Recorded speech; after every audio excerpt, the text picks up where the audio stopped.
Hello, it's 3 o'clock in the morning. Welcome to Caregiver Chronicles. This is my life the past since President's Day, February 17th. I have been taking care of my father. It's been a journey, and I'm burned out now. On top of that, I like literally, if you've been following my channel at all for the past few years, you'll notice that I start to burn out. And it all started when my mother lost her job. Her dog died. I was taking care of her dog. Her dog died. And then my sister's dog died. These dogs I was so close to, like, since they were puppies. And then I started this job. It was the pandemic. I had to close down my massage business. I had another job that I lost because they wanted me to go in and I didn't feel it was safe, and it was like this whole thing. And then it's just, I had to close down my massage practice. I never really got it back up. I lost my office space. Then I had to go and find another job, and then I got I got a permanent job, and then the permanent job, I had a cancer scare. Okay, and I went to a doctor, and I had a polyp removed from my rectum, and the doctor told me, hey, like the day before Christmas Eve, uh your polyp was cancerous, but I removed it, and I cut through, like, the cancer was here, and this is where I cut. I didn't even cut through any of the bad cells. I'm like, so what stage cancer is it? What would that be considered then? Uh, 0? And he's like, yeah, it would be stage 0, but we'll keep an eye on it. Then I went and got a second opinion, and she went back in, did another colonoscopy, read the pathology report. It's not cancer, but he cut through the bad cells. He cut through the bad cells, but it was a very highly precancerous polyp. So one doctor told me that it was cancer. Then I found out it wasn't cancer. In the meantime, there were other polyps in there, and she did an endoscopy, and then there were like 5 polyps in my stomach. And then I found out, okay, then I took this job, and then it's been very toxic and stressful. I was bullied for a year and a half by this woman, and then she left, and then I have another male employee there, coworker, that was, after I told a dad joke, told me, you're like an annoying sister. I want to print out a photo of you and put it on a punching bag and just go pow pow pow like that. Then there's another male employee that just recently started, and he gets very overwhelmed, and he curses a lot. He gets frustrated with the job, says he's fucking done and all of this, and it's really a toxic environment. Hello, kitty.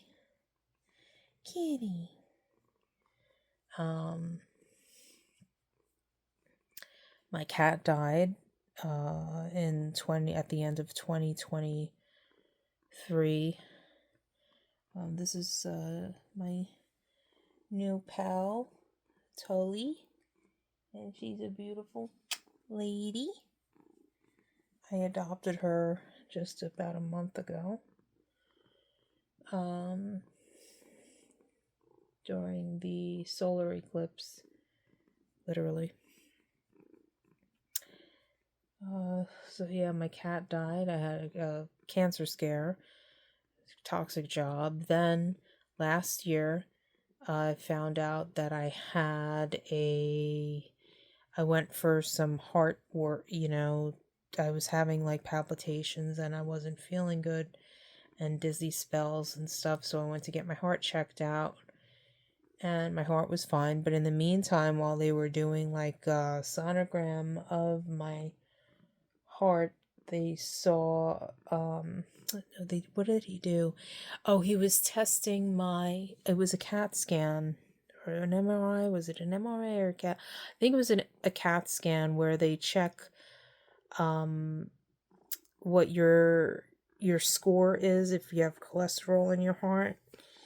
And mine was like, it was like the best, I had nothing in my heart. But in that test, they found that I had nodes on my thyroid that I needed to go get a sonogram for. Once I had the sonogram done, the sonogram results recommended that I get a biopsy. So last year I had to have a biopsy in my thyroid, and that was scary. I had like 12 needles put into my neck while I was awake.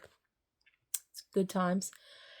And then I had a kidney stone that was giving me trouble for about 2 months. I was out of work because I was in renal colic and the kidney stone kept moving and then getting stuck. So I would be like, okay for a day, like the pain would stop, and then it would like get stuck again, and then the pain would start all over. And it just went through, it went like that for 2 months. I was in the hospital twice for the same stone. At least they believe it was the same stone. Look at this kitty. She is so pretty. She gives me so many kisses. In this, still dealing with SIBO, or SIBO, small intestine bacterial overgrowth, the methanogen version. So it's a methanogen overgrowth, and working on that. Also last year, was it last year? It was 2023. Was it 2023? I also found out in like April while I was being treated for SIBO that, look at you.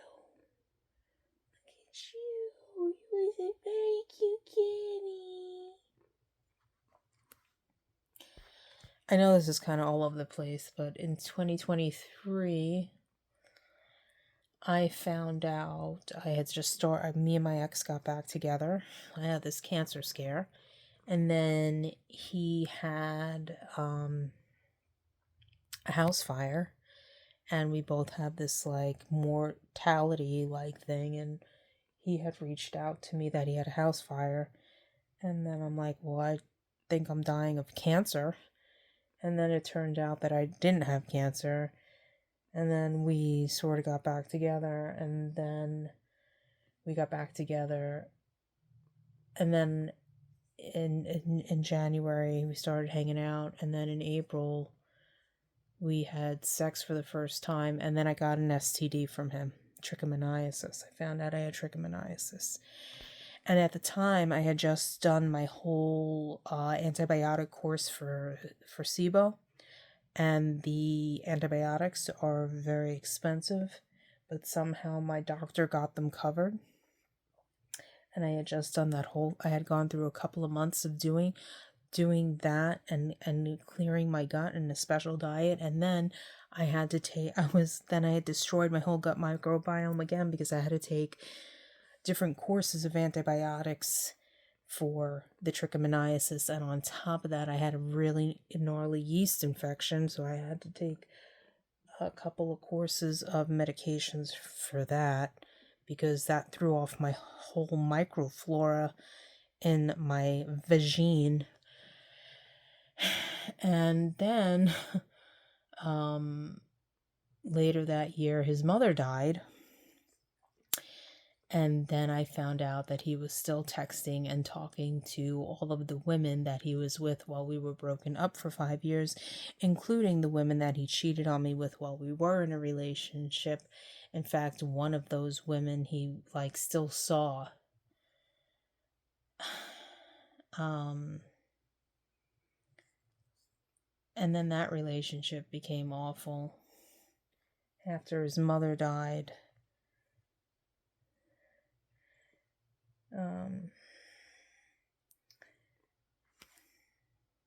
See how this kitty takes care of me? Yeah, this kitty is so loving. She is the most loving little baby ever. She is.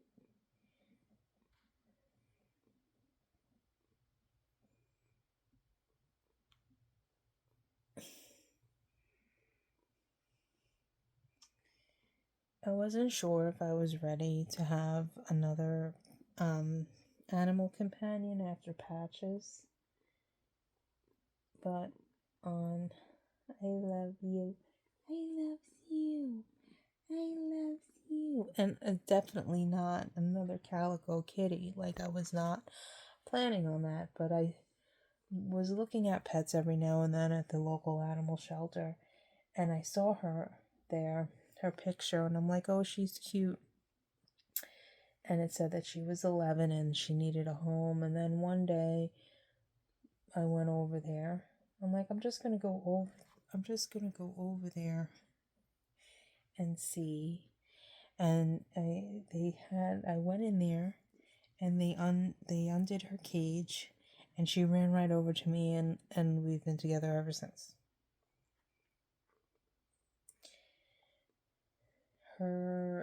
She had one owner her entire life, and unfortunately he went through hard circumstances and had to move and couldn't take both of his cats, so he couldn't take her.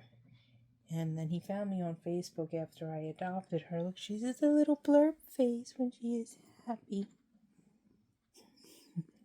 She's a little blurb face. It all worked out in the end. She's very sweet. She's 11, and I highly recommend, if you're gonna adopt an older animal from the shelters. They're so loving and so appreciative. And when you take them home and give them a safe place to be, and they're older, so you don't have to train them. They're kind of like chill, especially cats. She holds on to me. She's so cute. You is the very cutest ever. You is the very cutest. Yes. So I've been through a lot. And now plus last year, on top of the kidney stones and the thyroid nodules, I had to have biopsied, which, by the way, the biopsies came back benign. But I still have to have them checked. The other nodule I didn't have checked. They only biopsied one. Something I have to keep an eye on. Also, I'm supposed to go get another colonoscopy because I'm supposed to be keeping an eye on that.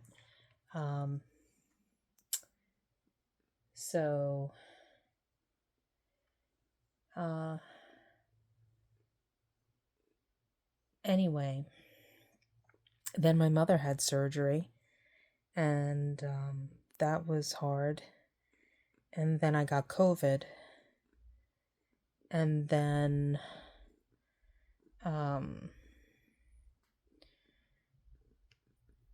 just so much has happened. And my father had a fall on, he got sick starting in February, and I'm not gonna go into the details, but he just had brain surgery, and I've been running around back and forth. He lives about an hour and a half away from me, and he lives alone, so it's just been a lot for all of us. And my sister does not have a car right now, so it's really been on me, and I don't have any help. We cleaned his apartment. It took weeks to do that, and helping him, and then he was hospitalized, and then in a rehab, and then he was released, and then he was home, and then that was its own journey. And coordinating all the care, and then I'm working 2 jobs and trying to get everything done and taking care of and making sure I'm making the doctor appointments and following up with everything. And it's hard to do. Like I wasn't really, I get a half hour from my lunch break, and the whole half hour was just on the phone with doctors every day. And then it was just becoming like in my job, like I wasn't able to take my breaks because it was like busy. But at one point my boss was like, it's too late, you can't take your morning break. And I'm like, oh no, I'm taking my break. I've been using my breaks to make appointments for my father and stuff, so I need my time, and I'm entitled to that.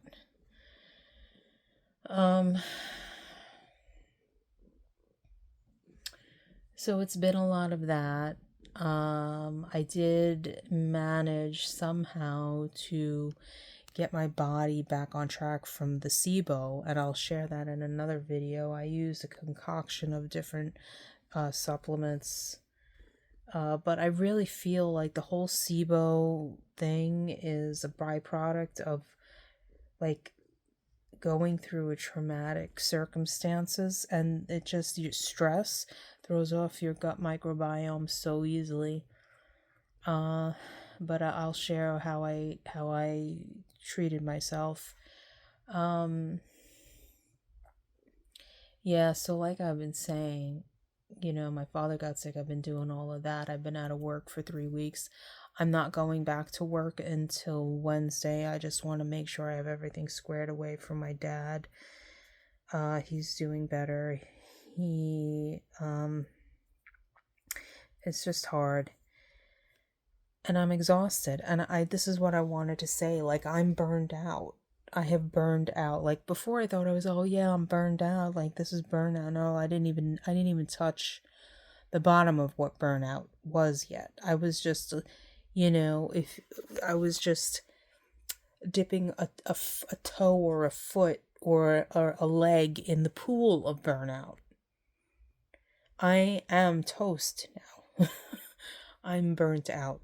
And it's been a long time coming, and I just feel like packing up all my stuff and just like becoming a nomad and like going to Scotland and living out the rest of my life. Like I'm just tired. And I'm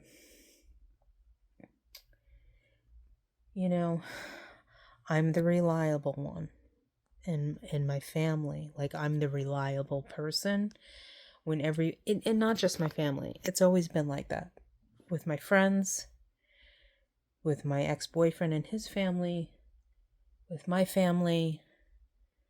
I am the reliable person. When somebody needs something done, help, what have you, I'm the person. I'm always the person. And over the years, as it's become more difficult for me to be that for everybody, I have tried to delegate out. For example, with my aunt, when I was doing everything for her, at some point she ended up getting a few friends that help her now. They help her regularly because they live in her apartment complex. But even like putting my cousin on notice, hey, this is your mom. I have 2 parents I'm doing this for. I can't continually do for your mom as well. Like that, I had to.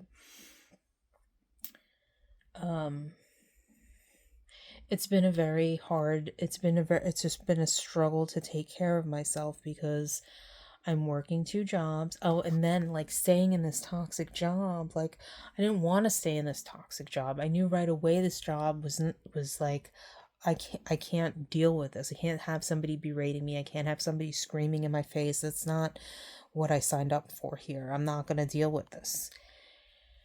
But then my mother was like, needed help because the house was going to be foreclosed and she had no income. So I had to stay with the job.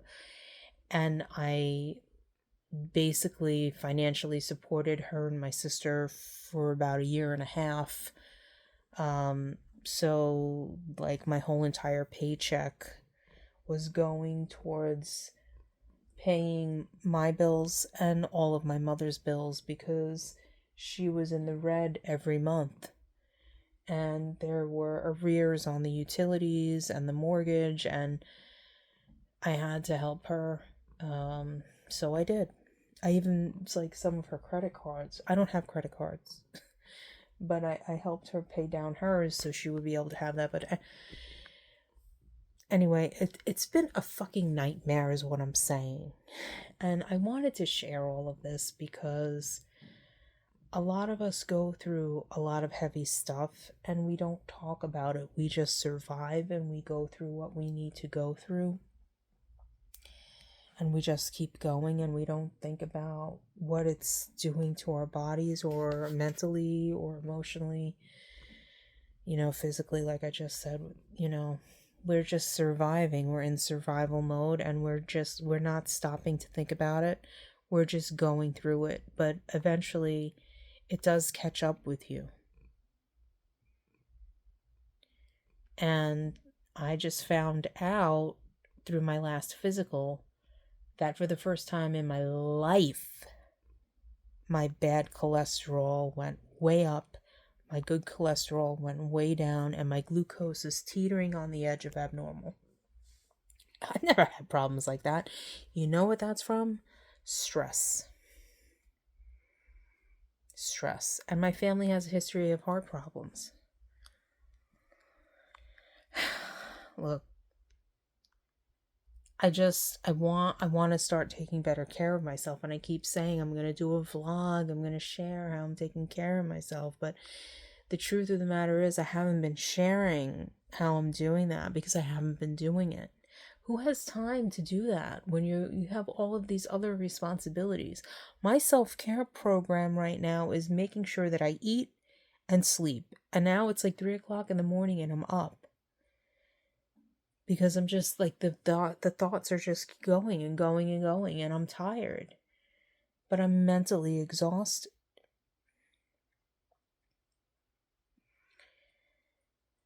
So this is a longer version of like everything that I've gone through. I'm so tired.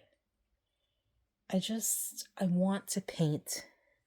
I want to get back into my wellness and holistic, like, healthcare, because I am a medical massage therapist. I had a holistic healthcare practice before the pandemic. I want to be more in line with that. I have tools, I have knowledge that can help me heal from this. I know what to do. I know what I can do for myself. Some things I don't know.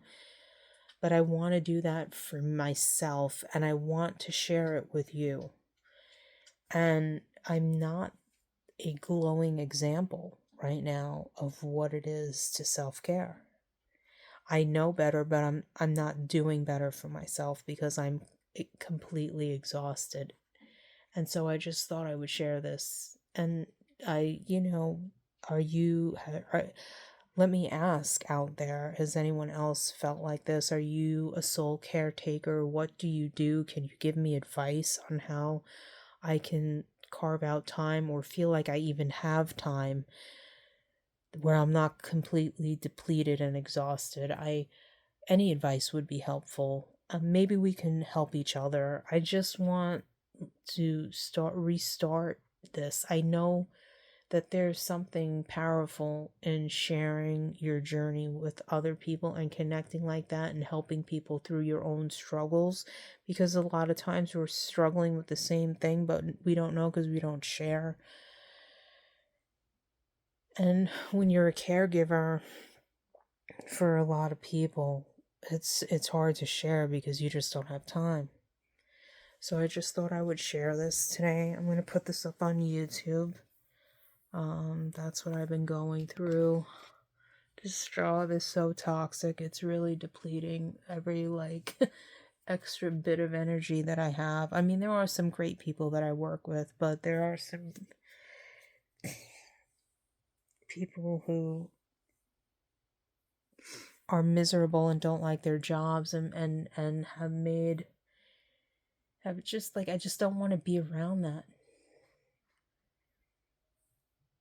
I certainly don't want to be berated by aggressive men.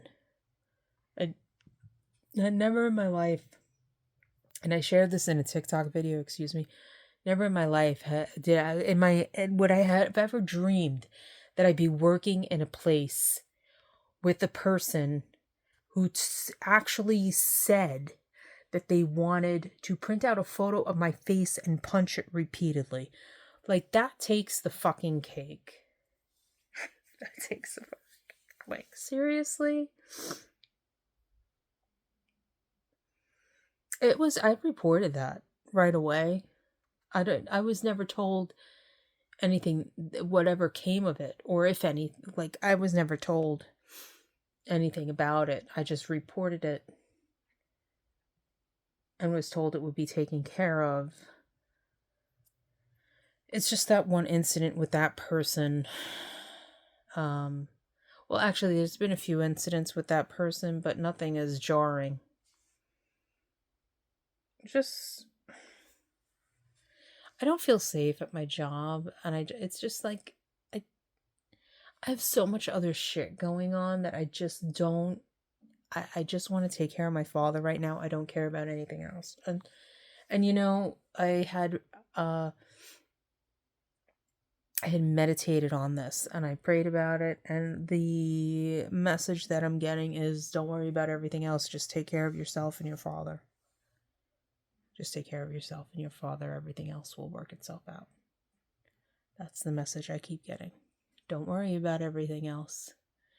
Just take care of your father and don't forget about yourself. Everything else will work out. So that's what I'm trying to do.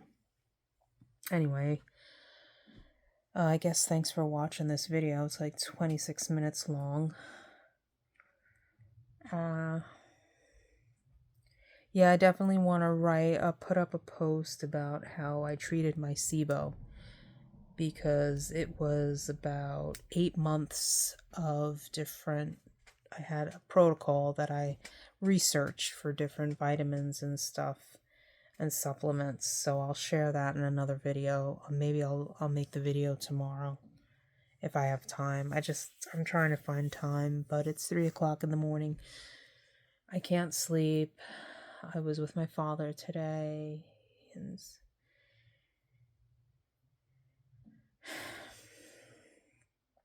anything that you could share would be helpful.